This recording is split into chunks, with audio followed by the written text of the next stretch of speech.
top 10 Spider-Man villains. Oh, this is gonna be a good one. I think my favorite villain is probably between Electro and Venom. You know, sometimes Venom can be classified as an anti-hero. Number 10, Electro. Yeah, like I said, he's my number one villain. Mainly because of TASM 2. I think they went for the ultimate Electro style, and Jamie Foxx as Electro was amazing, in my opinion. And that was like no pun intended. Like I actually liked his version of Electro. Like the way they made him look so powerful, how he was like traveling through the city, and like he became pure electricity and just like transferred throughout the city, like moving like insanely fast. And he was absorbing so much energy from the power grid. But like the only problem with his version of Electro is that he couldn't absorb too much energy, so that's why he just exploded and like dispersed in the atmosphere at the end of the movie.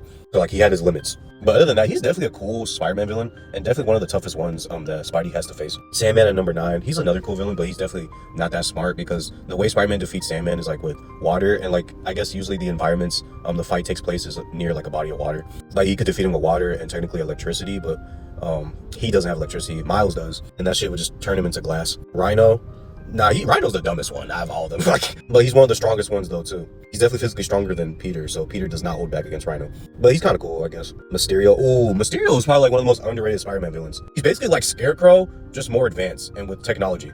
I love like the Mysterio fights in the Spider-Man 2 game, but like instead of Peter, you gotta use like Miles to face Mysterio. And that was a cool Mysterio boss battle in my opinion. But yeah, he's actually a dope Spider-Man villain, not gonna lie. They should put Mysterio in Marvel Rivals as a strategist, please, bro. I would main him. Lizard, oh, I like Lizard, dude. He's also a really cool Spider-Man villain.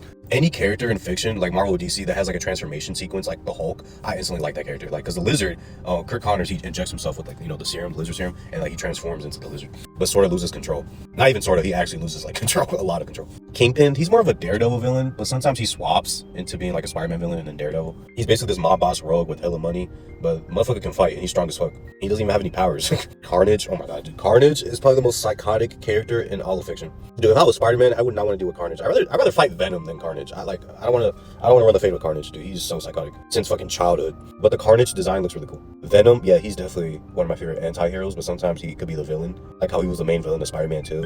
I feel like Andrew Garfield should have had like actually Tom Hardy should have been Andrew Garfield's Venom, because Andrew Garfield himself said that he wanted to fight Venom.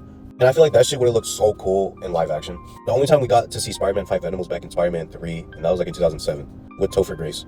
But yeah, Venom's cool as fuck. I personally prefer Eddie Brock as the host though. Doc Ock, oh yeah, he's definitely one of the smartest Spider-Man villains. He definitely gives Spidey a lot of trouble in many circumstances. I thought it was cool how Spider-Man in No Way Home was fighting Doc Ock with like the Iron Spider suit. It was like convenient at the time because, you know, the legs on the Iron Spider suit versus like Doc Ock's tentacles. So yeah, that was a pretty good fight. But Toby would beat the crap out of Doc Ock, like back in his movies. Like that man would throw some heavy ass punches towards Doc Ock. Tom Holland Spider-Man, he was just kind of just dodging Doc Ock's attacks, you know, trying to restrain him. Green Goblin, yeah, he's number 1, bro. That is Spider-Man's arch nemesis. And he's strong as fuck too. He's like a worse version of Joker.